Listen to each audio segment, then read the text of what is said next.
Superhero games in the arcades were usually a beat 'em up of some kind. We had the awful Batman the Movie the arcade game, and we had Captain America and the Avengers, and also the Spider-Man video game. But for home formats, these games were normally a platformer-inspired game. The Mega Drive already had a very decent Batman game based on the Tim Burton movie that mixed elements of platform action, fighting and driving and even flying. But when Sega entered into a license deal with Marvel Comics to produce games for their 16-bit Mega Drive, they wasted little time and released this rather nifty platformer, Spider-Man vs. the Kingpin.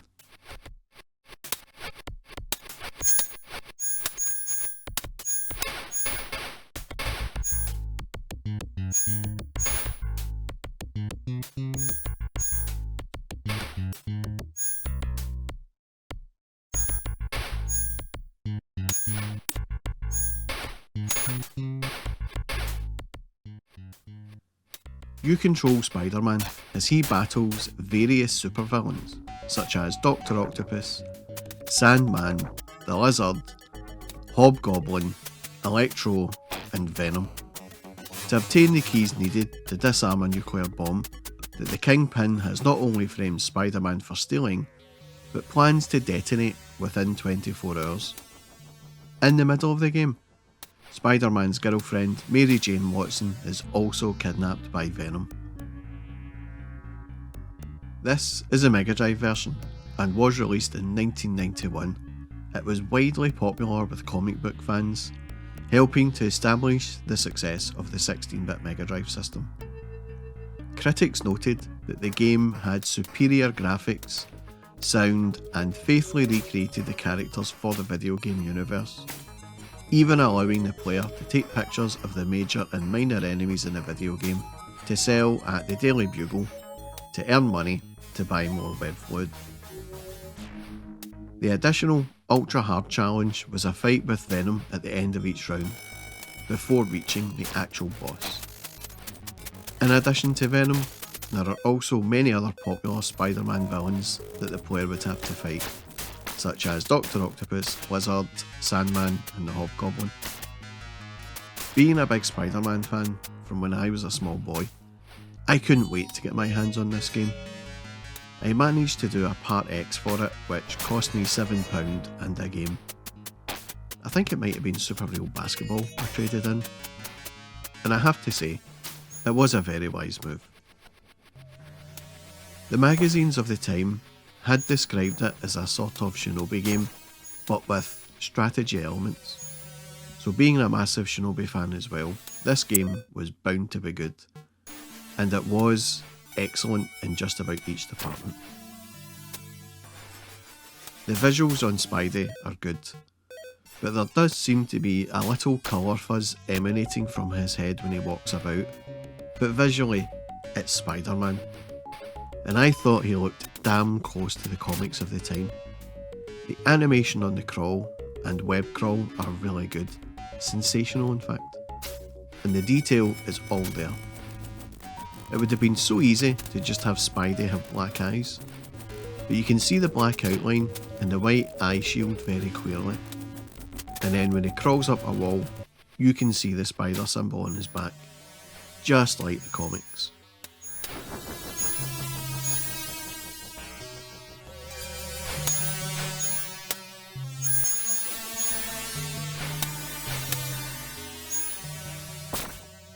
The webbing outlines from the costume are missing. I guess it was just a step too far.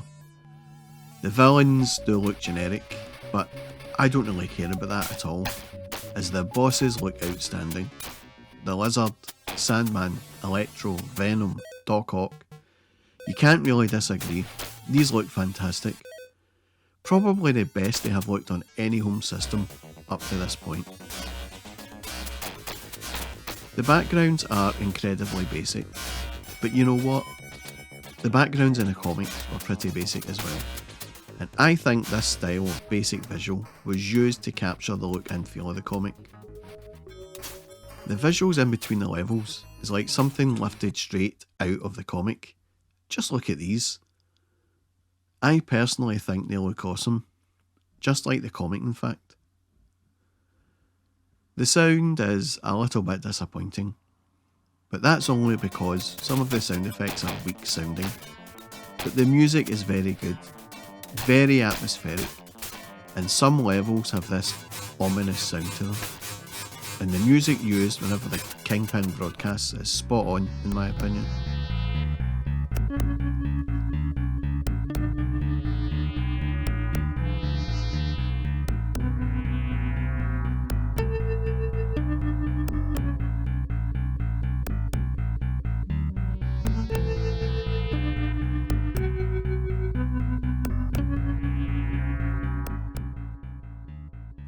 As I mentioned, some of the sound effects are a little weak.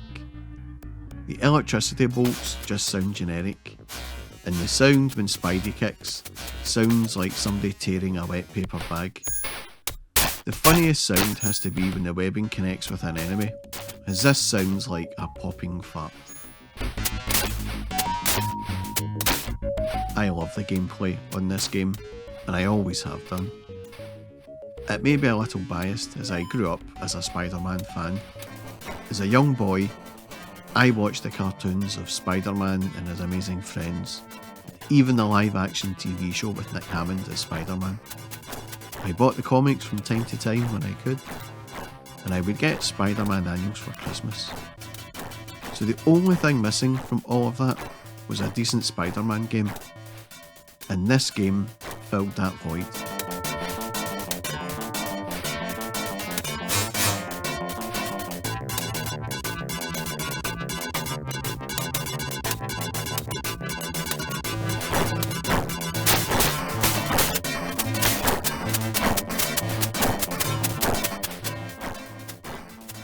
The game is short, but that doesn't mean it's easy. Initially, it took me a few goes to beat it. There are difficulty settings to help you, but the easy one only lets you play the first 4 levels, so you need to play it on a higher setting to see the true ending. The game is quite challenging at first, but then this is one of those games that requires level memorisation to beat, and so with repeated playthroughs you can become quite skilled at beating the game.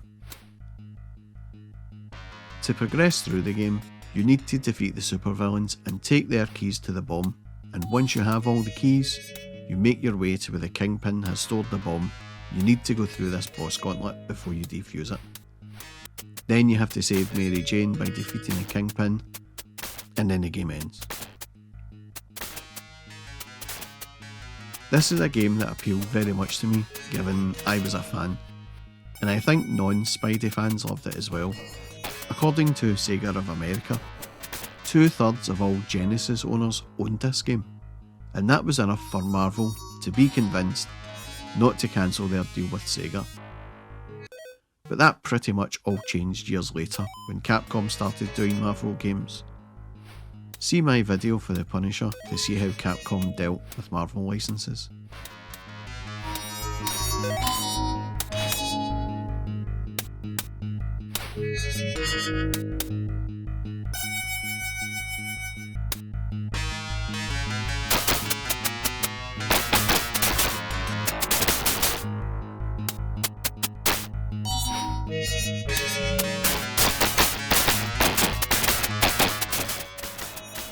This was definitely a top 10 Mega Drive game for me, and although I don't come back and play it a lot, it still puts a smile on my face when I do play it, and that's what games are all about in my opinion.